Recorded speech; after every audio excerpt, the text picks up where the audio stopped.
Hola, hola, fanáticos de los fanfics. ¿Alguna vez te preguntaste qué pasaría si tus personajes favoritos tomaran decisiones totalmente diferentes? ¿O si dos mundos completamente distintos se cruzaran en una historia inesperada? Bienvenidos a este canal, el lugar donde los fanfics cobran vida. Hoy te traigo una dosis de drama, romance, acción o quizás, algo que nunca viste venir. Prepárate para explorar historias creadas por fans, para fans, que llevan la imaginación a otro nivel. Así que, ponte cómodo, suscríbete si aún no lo hiciste, y dale a like para que traiga más vídeos y vamos a sumergirnos en el mundo de los fanfics. Capítulo 51. Quiero extraer vidriagón aquí. ¿Qué necesito preparar? Aegor acercó la antorcha a la pared de la cueva, iluminando la reluciente roca volcánica negra. Así que así es una mina de vidriagón, ¿de qué le sirve esto a un vigilante nocturno?, murmuró el viejo dueño de la mina mientras le entregaba la antorcha a su hijo menor. Sacó un pequeño martillo de su riñonera y golpeó la pared de la cueva, examinándola con atención. Tras unos instantes, se enderezó y negó con la cabeza. La mina ya está aquí. Está sobre el nivel del mar, con una estructura estable, y la ventilación natural evita derrumbes, filtraciones de agua o gases tóxicos. El mineral es vidriagón puro y no requiere refinación. Extraerlo es prácticamente sin esfuerzo. Basta con reclutar hombres fuertes, y no hay que preocuparse de que roben pepitas como en una mina de oro. Lo único que hay que tener cuidado es con la caída de rocas. Construyan andamios y coloquen tablones para mantener a los trabajadores seguros durante la extracción. Aegor asintió con expresión pensativa. No era experto en minería, pero sabía cuándo ceder ante quienes sí la tenían.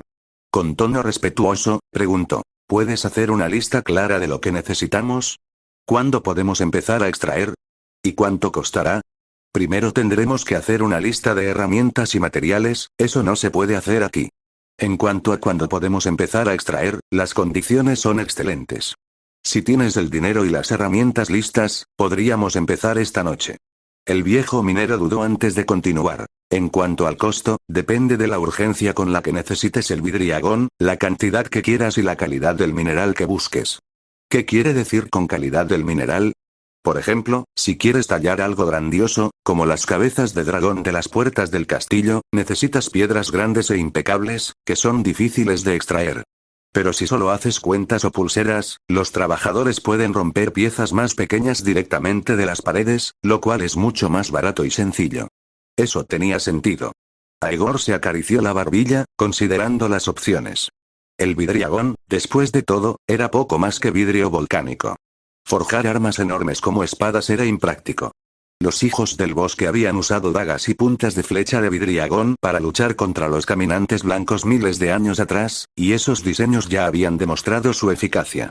Con eso en mente, extraer piezas más pequeñas y fáciles de manipular para flechas y dagas era lo más lógico. Contra enemigos inteligentes como los caminantes blancos, los ataques a larga distancia parecían mucho más viables que el combate cuerpo a cuerpo repetido. El mineral no necesita ser grande, dijo Aegor. Céntrate en piezas prácticas para fabricar armas. Trabajaremos con lo que esté disponible de forma natural. Entendido. El viejo minero asintió. Prepararé una lista de herramientas y suministros.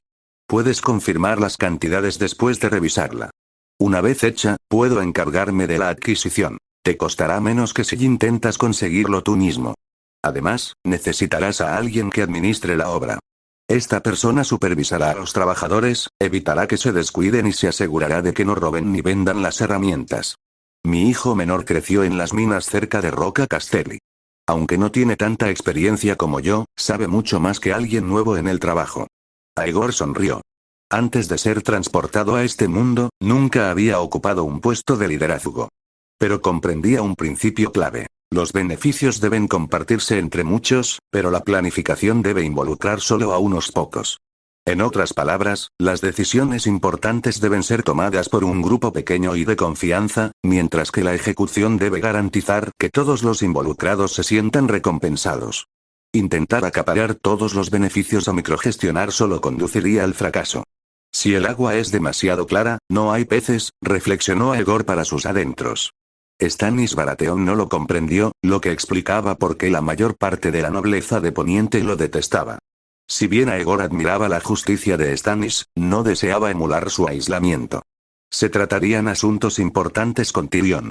En cuanto a la minería, el viejo dueño claramente quería asegurar un futuro para su hijo y quizás ganar un poco más comprando herramientas. Aegor no puso objeciones. De acuerdo, dijo Aegor asintiendo. Tu hijo será el administrador de la mina de obsidiana. Supervisará todas las operaciones mineras. Su salario será de 100 ciervos de plata al mes, con posibilidad de bonificaciones si tiene un buen rendimiento. Pero con una condición. Todos los gastos, ya sean de herramientas, contratación de trabajadores o viajes, deben estar claramente justificados. Tendré que informar de todo a mis superiores. La Guardia de la Noche tiene fondos limitados, así que no hay margen para gastos excesivos. Gracias, señor, respondió el viejo minero, visiblemente complacido. Le dio una palmadita en el hombro a su hijo, y el joven rápidamente expresó su gratitud. Llámame Aegor. No hay necesidad de formalidades. Aegor negó con la cabeza. Tenemos que empezar rápido. El presupuesto inicial está limitado a 100 dragones de oro. En un mes, quiero que el primer cargamento de obsidiana esté listo para ser enviado a Guardia Oriente. Intenta llenar el pequeño bote que llevamos a Rocadragón. No es mucho, comentó el viejo minero. Con reclutar a una docena de trabajadores del pueblo debería bastar. Bien. Ultima los detalles con tu hijo. Tyrion me lo presentó, así que confío en tu experiencia. Gracias, Aegor, repitió el viejo minero con tono agradecido. Bien, volvamos al pueblo antes de que oscurezca. Les prometí una buena comida. Aegor pronto se enfrentó a un problema complicado. Cumplir su promesa de una comida abundante para sus compañeros resultó ser más difícil de lo esperado. No era porque los aldeanos fueran visitantes abusivos. La naturaleza estricta de Stannis jamás permitiría tal comportamiento en sus tierras. El problema era más simple. La aldea no tenía nada que vender. Cuando Aegor pidió cerdo, ternera o cordero, no tenían. Pollo, pato o ganso. Tampoco. Lo único disponible era pescado. Aegor miró al joven guía, dándose cuenta de que probablemente estaba harto de pescado después de toda una vida en Rocadragón.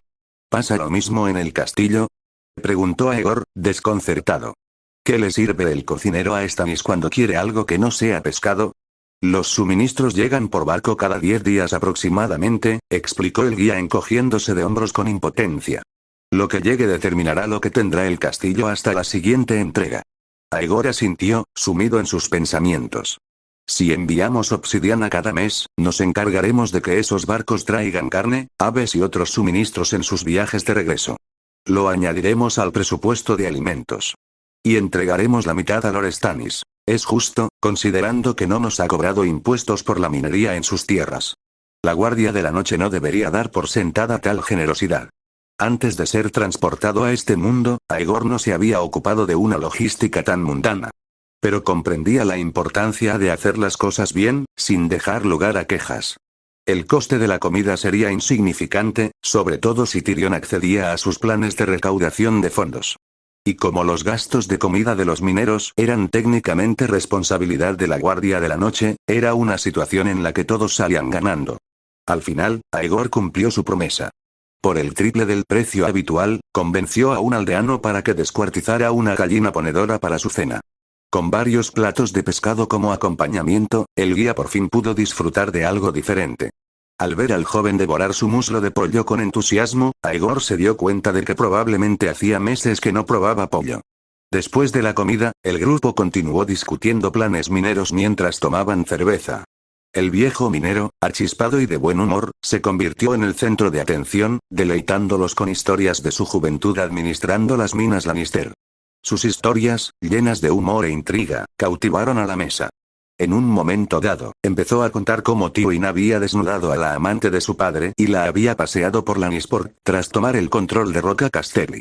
Aunque Aegor encontró la historia vulgar, ni siquiera él pudo evitar escucharla con interés. Pero antes de que el viejo minero pudiera describir en detalle el cuerpo blanco de la mujer, la puerta se abrió de repente. Una mujer entró en la habitación y su imponente presencia silenció la mesa. Esta es la primera vez que un vigilante nocturno llega a Rocadragón, ¿y no pensaste en informarme? Antes de que Aegor pudiera responder, el guía se levantó apresuradamente, pálido. Señora Melisandre, ¿qué hace aquí? Capítulo 52. Aegor tuvo que admitir que Melisandre era una mujer seductora. con cabello y ojos rojos y un rostro deslumbrantemente bello, vestía una túnica roja brillante que, claramente, no podía teñirse con los métodos comunes de aquella época. Era tan deslumbrante que incluso la reina actual, reconocida como la mujer más hermosa de los 7 reinos, 10 años menor que ella, solo podía considerarse su igual en belleza.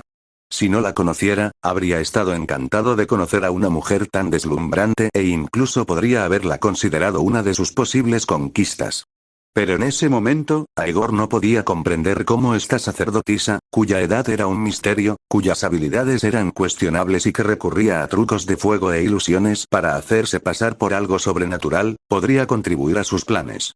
Era la misma mujer que había engañado a esta Miss Baratheon, causándole la pérdida de su familia y casi llevando a toda la casa Baratheon a la ruina debido a sus conflictos internos. En el fondo, como viajero mundial, Aegor instintivamente sentía un poco de miedo hacia ella, no solo porque tenía una tendencia a quemar vivas a las personas cuando no estaba de acuerdo con ellas, sino también porque ejercía algo llamado magia, que no existía en el mundo moderno del que él provenía. Los humanos siempre temen lo que no comprenden. Es un mecanismo de supervivencia innato a nivel genético, y Aegor no se avergonzaba de ello. La verdadera valentía no reside en la ausencia de miedo, sino en la capacidad de superarlo. Si bien albergaba una mezcla de admiración e inquietud hacia Melisandre, aún no estaba preparado para lidiar con esta figura clave de la trama. Pero como ella había acudido a él por voluntad propia, no le quedó más remedio que enfrentarse a ella directamente. Reprimió la tensión en su corazón y su mente racional se puso en marcha rápidamente. La mujer frente a él era aterradora, sí, pero no era como el rey loco, impredecible y sanguinario. Si el enemigo de mi enemigo es mi amigo, entonces Melisandre, quien conocía a los caminantes blancos y servía con todo su corazón al Señor de la Luz, debería, en teoría, ser aliada de la Guardia de la Noche, alguien del mismo bando. Aunque Aegor tenía la intención de abandonar la Guardia de la Noche con el tiempo, ella aún no lo sabía. Una vez que analizó ese razonamiento, Aegor sintió que sus nervios se calmaban. Levantándose de su asiento, miró a la mujer vestida de rojo con serenidad, aunque no pudo evitar preguntarse si su impresionante belleza era natural o una ilusión creada mediante magia. Melisandre debió acudir a él para recabar información sobre la situación en el muro y más allá, probablemente para evaluar la amenaza de los caminantes blancos a la humanidad y formular una respuesta. ¿Debería decirle la verdad? ¿O exagerar el peligro para ver si podía obtener algún tipo de ayuda de ella? No, hay que ir paso a paso. Primero, veamos cómo saludarla. ¿Debería fingir ignorancia? Si no hubiera sabido la trama de antemano, no reconocería a Melisandre en ese momento. Era mejor ir a lo seguro. Decidió fingir que no la conocía y se dirigió a ella con sencillez. Buenas noches, señora. Buenas noches. La voz de Melisandre tenía un tono suave, casi hipnótico, mientras le dedicaba una sonrisa cálida y seductora. Los representantes del escudo del reino han venido a Rocadragón como invitados. Debemos recibirlos con la debida hospitalidad. Lamentablemente, la isla carece de recursos, así que les pido disculpas si nuestra bienvenida ha sido deficiente. Eres muy amable, respondió Aegor con calma. Estoy aquí por asuntos oficiales, no por placer. Melisandre sonrió y asintió, moviéndose lentamente hacia la mesa donde estaban sentados Aegor y sus compañeros. El calor del verano era agobiante, y la mayoría de los hombres se habían arremangado, dejando al descubierto sus antebrazos. A medida que Melisandre se acercaba, la piel expuesta de los brazos de Aegor empezó a sentir un calor innegable que irradiaba de ella, una sensación nada natural. Era como si el aire a su alrededor transportara un calor palpable. El corazón de Aegor dio un vuelco. ¿Qué era esto? A menos que Melisandre anduviera con una fiebre de 15 o 15 grados, era imposible que generara un aura de calor tan intensa. ¿Era algún truco? ¿O acaso el dios en el que creía realmente la protegía con ese calor abrasador? Reprimiendo sus sospechas, Aegor mantuvo la compostura, esperando su siguiente pregunta o examen. Se preparó, tanto mental como físicamente, para cualquier imprevisto. Sin embargo, lo que sucedió a continuación pilló a todos en la sala completamente desprevenidos. ¿Eh? Melisandre se quedó paralizada de repente, con una expresión de asombro. Bajo la atenta mirada de los presentes, algunos llenos de codicia, otros de reverencia, retrocedió bruscamente como si la hubiera quemado una llama invisible. Sus penetrantes ojos rojos se clavaron en Aegor con una mezcla de incredulidad y furia. «Guardias», gritó con voz autoritaria. «Atrapen a este hereje». Dos guardias de Rocadragón completamente armados irrumpieron en la habitación, con sus afiladas lanzas apuntando directamente al aturdido vigilante nocturno. ¿Qué estaba pasando? Esta era la segunda vez que Aegor era capturado desde su llegada a este mundo. La primera vez, estaba desarmado y se enfrentó a un grupo de campesinos armados con horcas y hachas. Sabiendo que estaba equivocado e incapaz de resistirse, se rindió obedientemente. Esa captura resultó en su envío al muro para unirse a la Guardia de la Noche. Pero esta vez, ¿qué había hecho? No había tiempo para pensar. El cuerpo de Aegor reaccionó instintivamente, afinado por un año de servicio como explorador. Se llevó la mano a la cintura, pero no encontró allí la empuñadura de la espada. De repente recordó que la espada de acero proporcionada por la Guardia de la Noche había sido entregada a la armería del Castillo Negro cuando partió. Además, una vez en desembarco del rey, no había tenido sentido llevar un arma. «No te muevas», gritó uno de los guardias, apretando más fuerte su lanza y con expresión feroz. Aegor evaluó rápidamente la situación. Era Rocadragón, y los hombres que tenía delante eran soldados entrenados personalmente por Stannis Baratheon. Stannis era un guerrero y comandante experimentado, y sus soldados sin duda tendrían mejores habilidades de combate que Aegor. Un combate cuerpo a cuerpo podría ser manejable, pero contra dos guardias armados y con Melisandre, una misteriosa bruja, Zeka, sabía que resistirse era inútil, incluso si hubiera estado armado. La habitación pareció congelarse en el tiempo. El viejo minero y su hijo, aterrorizados, se quedaron paralizados. El dueño de la casa, que había estado a punto de ofrecerle una silla a la sacerdotisa roja, ahora permanecía inmóvil en medio de la habitación, aferrándose a la silla como a un salvavidas. El joven encargado de guiar a Aegor parecía completamente perdido. Como nativo de Rocadragón, su lealtad era natural hacia Stannis, el señor de Rocadragón. Pero hacía apenas unos momentos, había estado compartiendo una comida con Aegor. Si el vigilante de la noche se resistía, ¿de qué lado debería estar? «Me rindo», dijo Aegor tras una breve pausa, con tono firme. «Pero, por favor, déjame pagar la cuenta primero». Agarró su monedero, lo desató y se lo lanzó al viejo minero. «Vuelve al barco y dile al capitán que me detendré en el castillo. Pídele que me espere hasta mañana al mediodía». Cuando Aegor intentó visitar el castillo de Rocadragón esa misma mañana, lo rechazaron en la puerta. Ahora, guardias armados lo escoltaban al interior. Su rendición pareció aliviar la tensión en la sala. Melisandre se relajó visiblemente y siguió a los guardias mientras conducían a Aegor al castillo. Una vez dentro, lo ataron firmemente a un pilar en una de las cámaras. A pocos metros de distancia, la voz de Melisandre era tranquila pero firme. «¿Quién te envió?» Aegor sostuvo su mirada, con expresión resuelta, pero sus pensamientos corrían a 1000 por hora. Había manipulado a la familia Stark, incriminado al actual príncipe heredero y engañado a Tyrion Lannister para que apoyara sus planes. Desde cierta perspectiva, había hecho lo suficiente como para merecer la pena de muerte 10 veces. Pero ninguna de sus acciones había perjudicado ni involucrado siquiera a Stannis Baratheon, y mucho menos ofendido al Señor de la Luz. Y en cuanto a la acusación de herejía, ¿no estaba Poniente lleno de herejes a ojos del Dios Rojo? Stannis aún no era rey. ¿Quién le dio a Melisandre la autoridad para perseguir a los infieles? Jeor Mormont, Lord Comandante de la Guardia de la Noche, dijo finalmente a Aegor. Claro que no iba a admitir que Tyrion había financiado su misión. Pero incluso si decía la verdad, no debería ofender a Melisandre ni a su fe. ¿Podría ella saber de alguna manera sus planes de abandonar el muro? ¿En serio? ¿Y por qué te enviaron aquí? Aegor explicó su misión con sinceridad, describiendo las 4 tareas que le habían encomendado. Reprimiendo su creciente frustración, añadió. «Señora Melisandre, debe de haber algún malentendido. Es la primera vez que la veo». «Este es nuestro primer encuentro», dijo Melisandre con la voz cargada de sospecha. «Pero percibo un aura antigua y poderosa que emana de ti, la de un dios extranjero. ¿Quién eres?» A Aegor se le encogió el corazón. ¿Un antiguo dios extranjero? Juró no tener ni idea de qué hablaba. ¿Serían los restos de magia de hielo de sus encuentros con los caminantes blancos? ¿O era porque no era originario de este mundo que la sacerdotisa había detectado algo inusual en él? Manteniendo la compostura, respondió con firmeza. «Señora, realmente no entiendo de qué está hablando». «Quizás no», dijo Melisandre con una leve sonrisa. «Pero tengo mis métodos para descubrir la verdad». Hizo un gesto a uno de los guardias. «Trae un brasero». ¿Un brasero?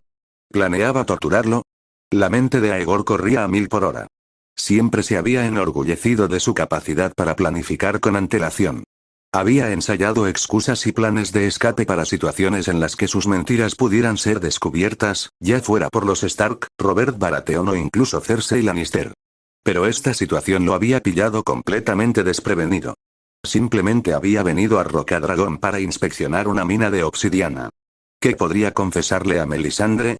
¿Se vería obligado a revelar que era un viajero del mundo si ella lo presionaba demasiado? E incluso si lo hiciera, ¿le creería?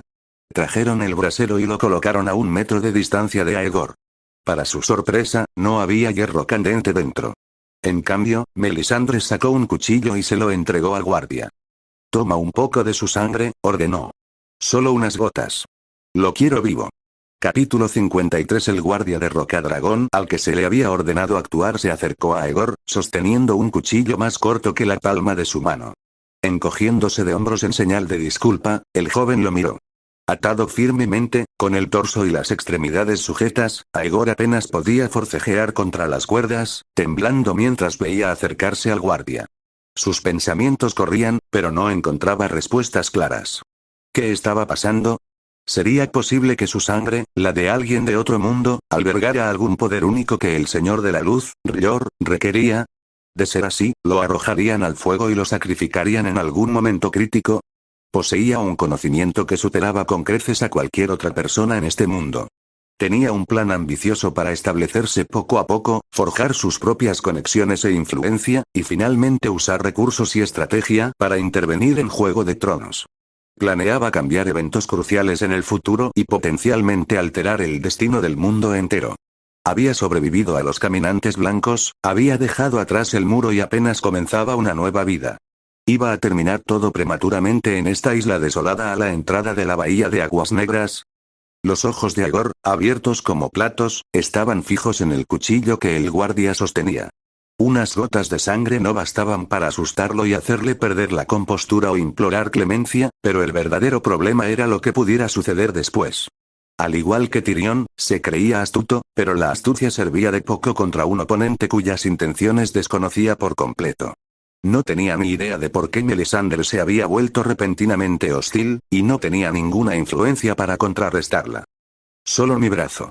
Cuidado, por favor», dijo Aegor, observando la mano temblorosa del guardia que agarraba el cuchillo. Estaba decidido a conservar hasta el último vestigio de dignidad en esta humillante situación, eligiendo dónde se haría la herida. Está bien, el hombre que sostenía el cuchillo era un joven guardia, de no más de 20 años. Era un niño durante la última gran guerra y se había unido a las fuerzas de Stannis hacía apenas un año. Era la primera vez que usaba un arma para extraerle sangre deliberadamente a alguien.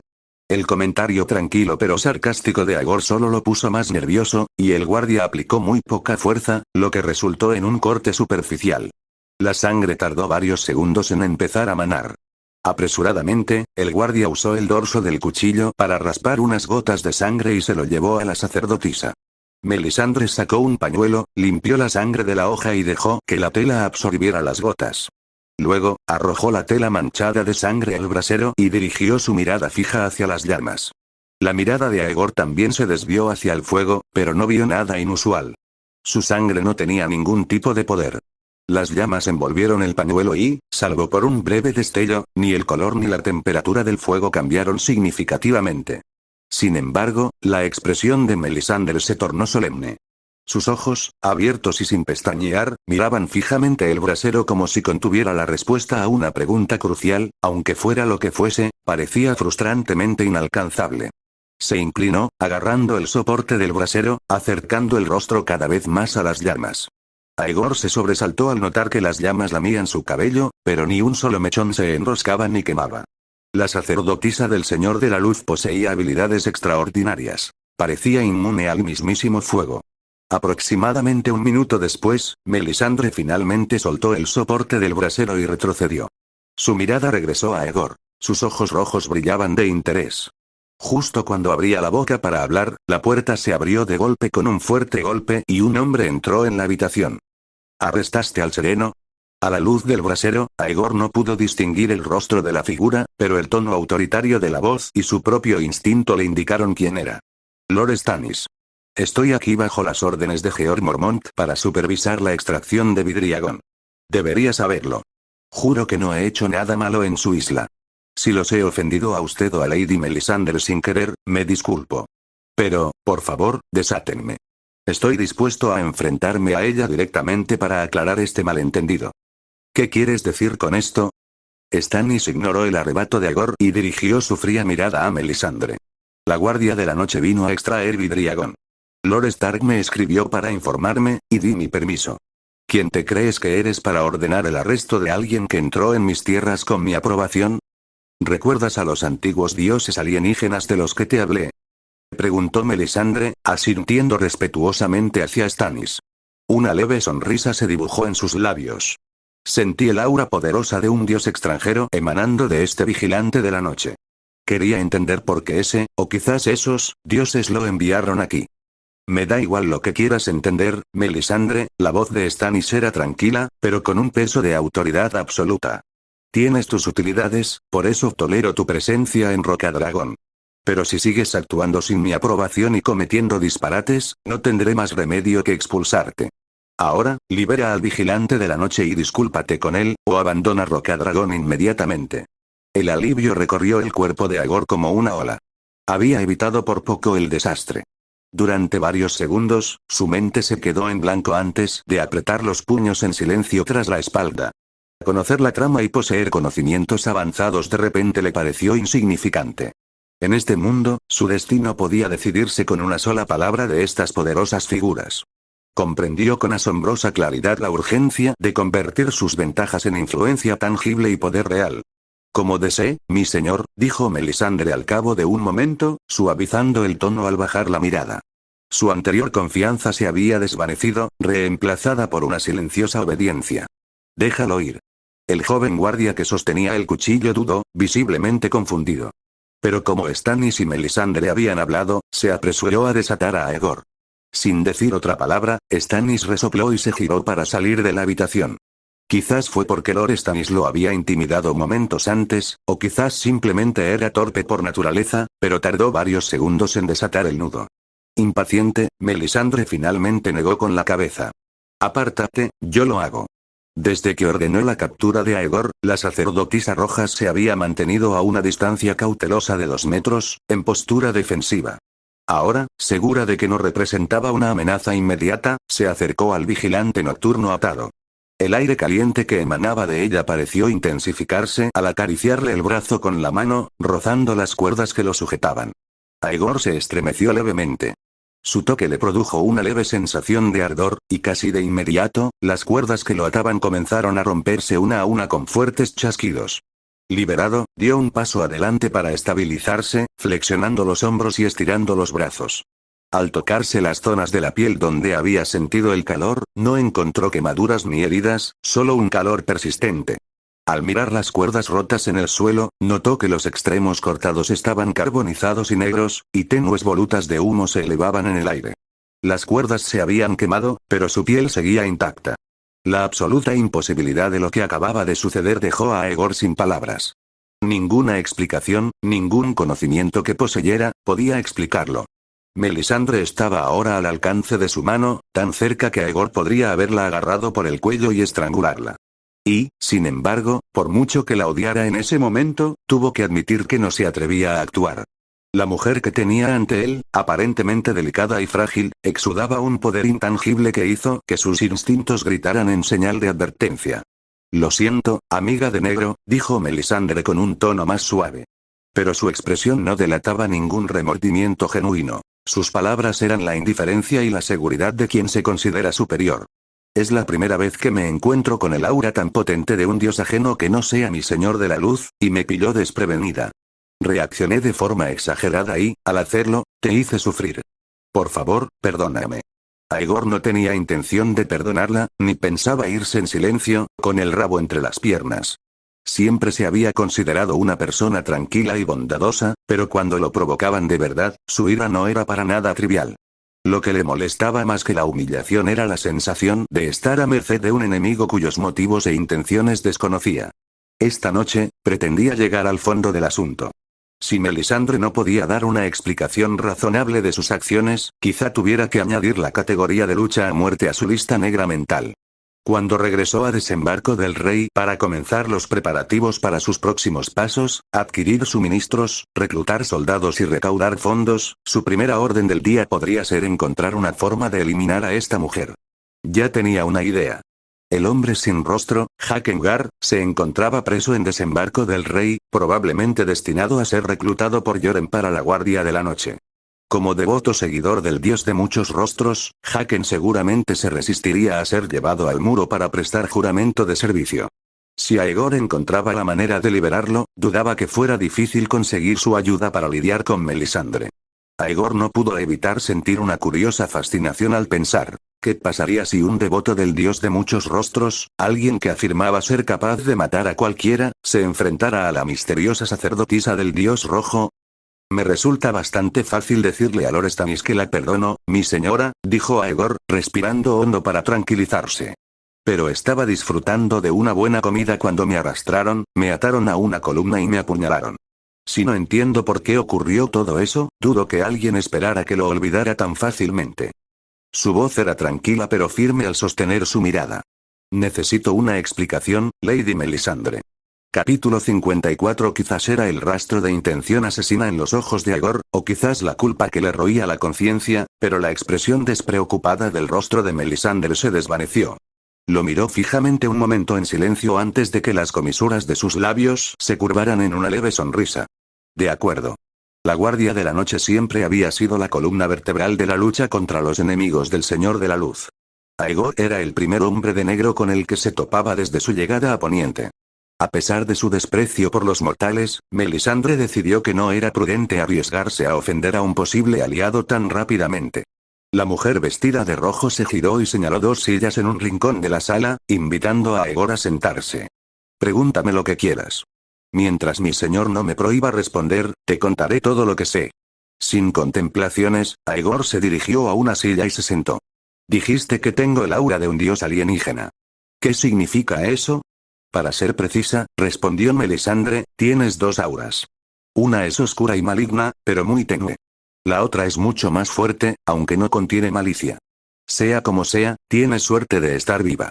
¿Por qué tengo estas dos auras? Insistió Aegor, con evidente escepticismo. Materialista por naturaleza, le costaba creer en historias de dioses y poderes divinos. Sin embargo, en este mundo donde la mujer que tenía delante acababa de demostrar habilidades que escapaban a su comprensión, sabía que no debía descartar sus palabras de plano. Solo soy un soldado raso de la Guardia de la Noche. No, no lo eres. Los ojos rojos de Melisandre brillaron. Te vi en las llamas, luchando contra un sirviente del Gran Otro, el dios del frío. Fuiste valiente, pero la valentía por sí sola no explica tu supervivencia. Pocos mortales pueden matar a tales criaturas, y aún así mataste a un caminante blanco. En el momento en que lo hiciste, dejaste de ser común. Ese acto te marcó, atrayendo la atención del dios del frío. Melisandre hizo un gesto con la mano, despidiendo a los guardias y ordenándoles que cerraran la puerta tras ellos. El aura maligna que te rodea es un remanente de aquella batalla. En el futuro, si entras en la percepción del dios del frío, te detectarán mucho más rápido que a tus camaradas. A Aegor se le encogió el corazón. No era solo su capacidad para descifrar su pasado con solo unas gotas de sangre lo que lo inquietaba, sino las implicaciones de sus palabras. Había sido marcado por el supuesto dios del frío. ¿Pero qué era el dios del frío? ¿Era solo otro nombre para el rey de la noche? ¿Y cómo se enteró Melisandre de su encuentro con el caminante blanco? ¿Lo vio realmente en las llamas, o Stannis se enteró por las cartas de Jeor Mormont o Eddard Stark y se lo contó? ¿Y qué hay de la otra aura, la más fuerte? Preguntó Aegor, disimulando su inquietud. Sí, maté a un caminante blanco. Es el enemigo más duro al que me he enfrentado, y solo gané porque me subestimó. Si incluso esa pelea me dejó un leve rastro de maldad, ¿qué clase de pelea dejaría tras de sí el aura poderosa que percibiste? Ese es el misterio, admitió Melisandre, entrecerrando los ojos. La existencia que dejó la otra aura es mucho más débil que el dios del frío, pero la huella que te dejó es excepcionalmente vívida. Algo así solo debería ocurrir si tuviste contacto directo con ella, si la enfrentaste cara a cara. Pero que un mortal sobreviva a un encuentro así es imposible. Más extraño aún, entre las llamas, vi a un niño caer desde una gran altura. Si quieres que te explique más, tendrás que decirme. ¿Qué pasó?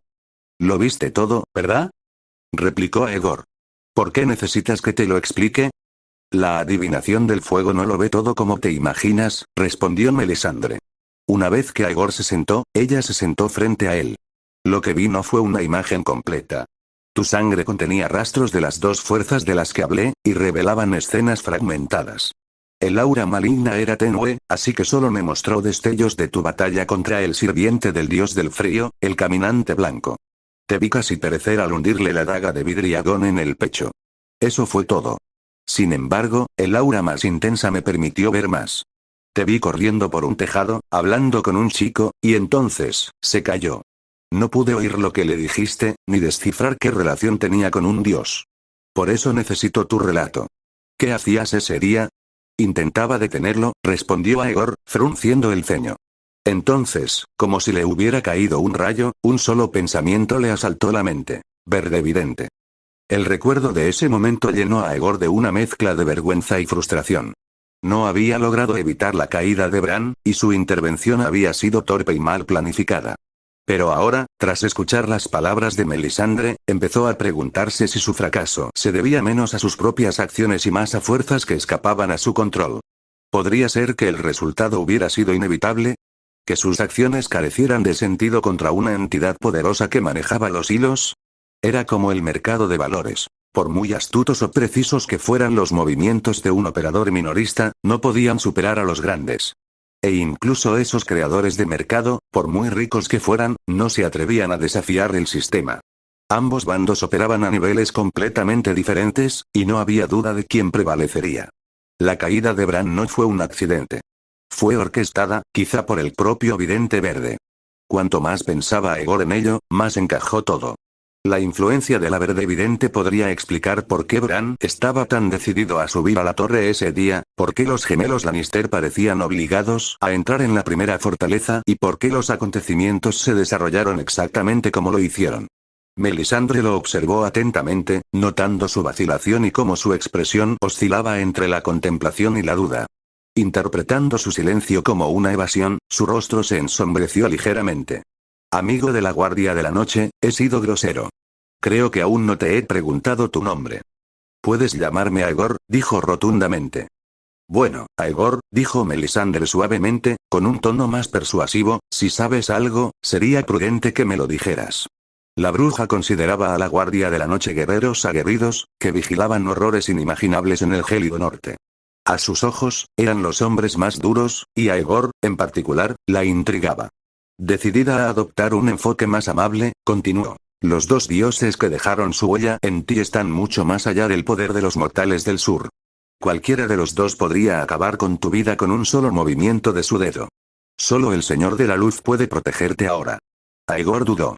No sabía si los dioses de este mundo eran seres verdaderamente omnipotentes y trascendentes, como se describe en la leyenda, o simplemente entidades más poderosas que dominaban el uso de la magia. Pero independientemente de quiénes fueran, una cosa estaba clara. R'hllor, el Señor de la Luz, era una fuerza real y formidable en este mundo. Si tuviera que jurar lealtad a una deidad, R'hllor sería sin duda un candidato sólido. Pero Aegor se enfrentaba a un problema. No era un hombre común. Guardaba demasiados secretos. Como dice el dicho, un inocente se vuelve culpable por poseer un tesoro. Si se arrojaba imprudentemente a los brazos de un dios, podría resultar beneficioso si cooperaban abiertamente. Pero ¿y si este dios se volviera codicioso del conocimiento de su mente o sintiera curiosidad por las posibilidades de mundos más allá de este? ¿Y si decidiera vaciarlo de todo lo que sabía y luego descartarlo o incluso destruirlo? Aegor no tendría forma de resistirse. Ni siquiera podía enfrentarse a un solo sacerdote de R'hllor, y mucho menos negociar con un ser divino. Antes de tener el poder de sentarse a la misma mesa que estos jugadores, confiar su vida a alguien o algo que no comprendía no sería una decisión inteligente. Además, tenía que considerar la historia que se había forjado. Un forastero de más allá del mar del ocaso que había logrado integrarse rápidamente en la sociedad poniente ya era una rareza. ¿Cómo podría revelar secretos que ni siquiera los lugareños conocían sin exponerse aún más? En un mundo frío y despiadado, lleno de poderes sobrenaturales insondables, la precaución siempre fue la mejor política. Con eso en mente, Aegor se recompuso, adoptando una expresión confusa.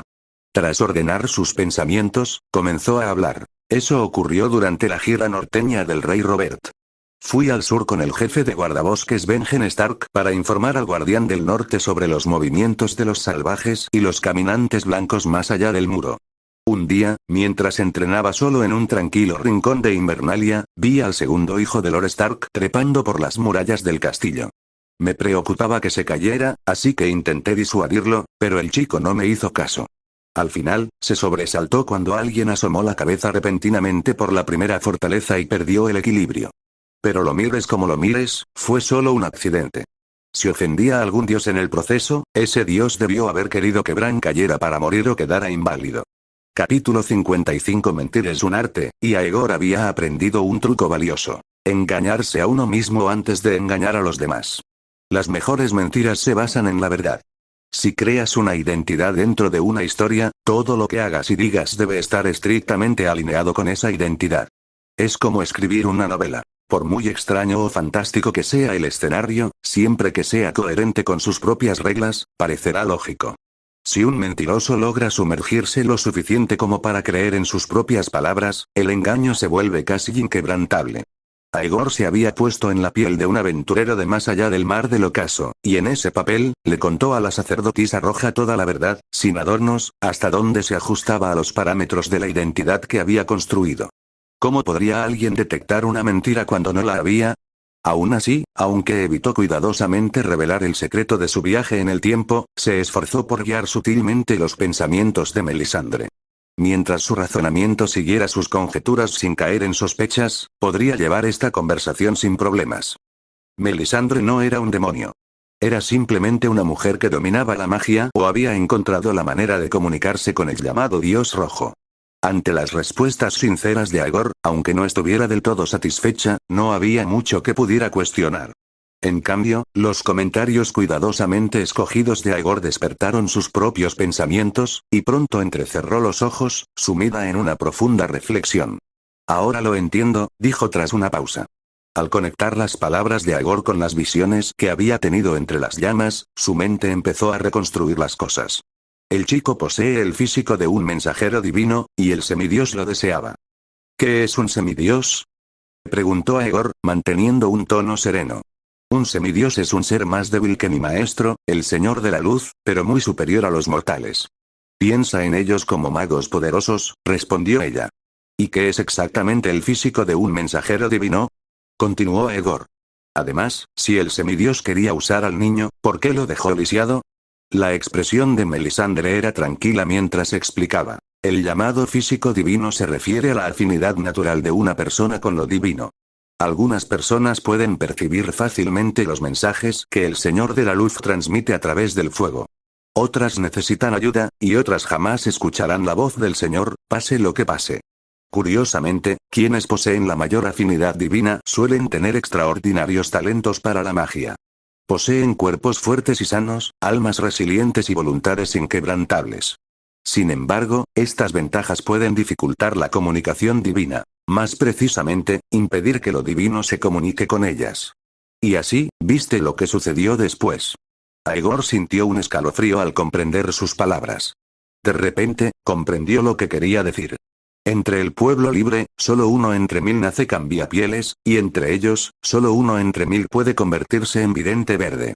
Bran Stark, con sus excepcionales habilidades como cambiapieles, era el candidato perfecto para heredar el manto del próximo vidente verde. Pero debido a su fuerza, el viejo vidente no podía simplemente controlarlo ni manipularlo. En cambio, optó por una solución cruel para debilitar temporalmente a Bran. Incluso la naturaleza de la herencia parecía sospechosa. El vidente verde anterior transmitió todos sus conocimientos y recuerdos a Bran, o se apoderó por completo de su cuerpo, observando su vida a través del tiempo y el espacio antes de personificarlo. Esta línea de pensamiento era tan inquietante que Aegor necesitaba confirmación. A ver si lo entiendo, dijo con cautela. Si alguien está sano, completo y consciente, un semidios no puede influir en él fácilmente. Pero si esa persona está inconsciente, físicamente debilitada o mentalmente quebrantada, el semidios puede aprovechar la oportunidad para infiltrarse en su mente y ejercer un mayor control. En teoría, sí, dijo Melisandre con una sonrisa radiante. Pero recurrir al daño directo suele ser una última medida desesperada. A menudo, cuando el corazón de una persona está lleno de dudas o vacío, un semidios puede explotar esa vulnerabilidad con la misma eficacia. Esa es una táctica usada por los débiles. Mi Señor de la Luz no necesita métodos tan turbios. Mientras haya fuego, su gracia puede llegar a cualquier parte. Mi Señor es mucho más poderoso que aquel contra quien luchaste. Su respuesta solo reafirmó las sospechas de Aegor. El día de la caída de Bran Stark coincidía con la víspera de su partida de Invernalia hacia desembarco del rey con su padre. El Vidente Verde había orquestado la tragedia para impedir que su sucesor ideal abandonara el norte, su esfera de influencia. Las piezas empezaron a encajar en la mente de Aegor. Los sueños de Bran con el cuervo de 3 ojos tras su caída, la llegada de Hohenreed como guía, Hohen, cuyos sueños verdes predijeron el futuro, pero lo dejaron frágil y enfermizo, y otros individuos que afirmaban poseer una visión profética. Todo tenía sentido ahora. El Vidente Verde quería que Bran quedara inválido para asegurarse de que permaneciera en el norte. Mientras Bran yacía inconsciente, el Vidente Verde probablemente le implantó sueños y mensajes, instándolo a ir más allá del muro para cumplir su destino. Hohen, ya bajo la influencia del Vidente Verde, guiaría entonces a Bran hacia él. Fue frío, calculado y absolutamente despiadado. Pero algo aún desconcertaba a Aegor. Había presenciado la caída de Bran con sus propios ojos, y el suceso le había parecido completamente accidental. Necesitaba saber cómo la Vidente Verde la había causado. Pero, claramente fue un accidente, dijo. «Estás tratando con un semidios, amigo mío de la Guardia de la Noche», dijo Melisandre con un tono desbordante de desdén. «Lo que viste fue un accidente. ¿Pero lo fue realmente?» Los semidioses extienden su influencia mediante la fe, persuadiendo a otros a actuar en su nombre. Dentro de esta esfera de influencia, pueden manipular sutilmente los pensamientos de las personas. Ningún dios puede controlar directamente la mente de una persona, pero mediante sugerencias susurradas en lo profundo del subconsciente y una planificación cuidadosa, pueden orquestar los acontecimientos. Lo que desean que suceda se manifestará como una serie de coincidencias. El árbol corazón, los dioses antiguos. La voz de Aegor tembló al comprenderlo como un rayo. De repente lo comprendió todo. Los ojos penetrantes de Melisandre se entrecerraron al observar su reacción. Asintió levemente y luego negó levemente con la cabeza, una señal silenciosa para que callara. Su expresión y sus gestos confirmaron los peores temores de Aegor. Los llamados dioses antiguos eran solo una fachada, una invención de los verdevidentes. O quizás los dioses antiguos eran los verdevidentes. Al promover esta creencia, los verdevidentes habían animado a los hijos del bosque y a los primeros hombres a plantar arcianos por todas partes, creando una vasta red a través de la cual extender su influencia. El Vidente Verde no solo veía el mundo a través de los arcianos, también podía manipularlo. ¿Y la caída de Bran? A menos de 200 metros de donde ocurrió se alzaba el bosque de dioses de Invernalia. A través del árbol corazón, el verdevidente probablemente había influenciado el subconsciente de Bran, obligándolo a escalar la torre derruida ese día. Al mismo tiempo, había despertado los deseos prohibidos de Jaime y Cersei, asegurándose de que estuvieran allí cuando Bran llegara. Unos empujoncitos por aquí, un susurro por allá, y el accidente era total. A Aegor se le heló la sangre. Al intervenir repetidamente para intentar evitar la caída de Bran, había atraído sin querer la atención del Vidente Verde. Melisandre había dicho que poseía el aura de un ser poderoso. ¿Sería posible que ya se hubiera cruzado con el Vidente Verde, no, con el dios antiguo? Gracias a los dioses no lo logré, pensó mientras el sudor empapaba su túnica negra. Al comprender las implicaciones de la explicación de Melisandre, Aegor pensó rápidamente en otra posibilidad. ¿No era el mismo principio cuando Melisandre quemó 3 sanguijuelas para maldecir y matar a 3 falsos reyes? Robb Stark fue asesinado por los Frey, quienes habían conspirado con los Lannister en la boda roja. A primera vista, no parecía tener nada que ver con las 3 sanguijuelas. Pero la obstinada obstinación del rey del norte, su traición a su juramento a la casa Frey y las decisiones finales de las 2 familias traidoras, podrían haber sido el resultado de susurros y sutiles provocaciones enterradas en lo más profundo de su subconsciente. ¿Podría haber sido la influencia de R'hllor? Joffrey Baratheon fue envenenado por Meñique y Olenna Tyrell, quienes tampoco parecían tener relación con las sanguijuelas. Sin embargo, consideren esto. Petyr Baelish asumió enormes riesgos para orquestar un caos que no le reportó ningún beneficio claro. Mientras tanto, la reina de espinas, Olenna Tyrell, estaba dispuesta a matar al futuro esposo de su nieta para evitar que se casara con Joffrey, un monstruo con ecos de la crueldad del rey loco. Los dos conspiradores coordinaron sus planes a la perfección, uniendo fuerzas para matar al rey. ¿Podría esta perfecta colaboración haber sido inducida por sutiles insinuaciones y manipulaciones del Señor de la Luz? En cuanto a Balon Greyjoy, se creía que había muerto al caer al cruzar un puente tormentoso. Pero su hermano, Euron Greyjoy, quien llevaba mucho tiempo exiliado y regresó a las Islas del Hierro inmediatamente después de la muerte de Balon, fue el verdadero culpable. Euron llevaba años ausente de Poniente, afirmando haber viajado por todo el mundo. ¿Cómo, entonces, logró regresar en el momento crítico de la Guerra de los Cinco Reyes, asegurando que la maldición de Melisandre se cumpliera? La maldición de la mujer vestida de rojo no podía matar directamente a sus objetivos. Pero el Rey de la Luz tras ella se aseguraba de que quienes maldecía siempre fueran asesinados por alguien con el motivo y los medios para matarlos. Interferencias subconscientes y susurros al oído parecen ser los métodos mediante los cuales los dioses de este mundo manipulan los acontecimientos, convirtiendo a los mortales en sus peones y usándolos como herramientas para atacarse entre sí. Es posible que este Juego de Tronos, esta batalla entre la vida y la muerte, esta canción de hielo y fuego, no sea más que una lucha de poder entre dioses y semidioses, luchando por la influencia sobre el mundo mortal.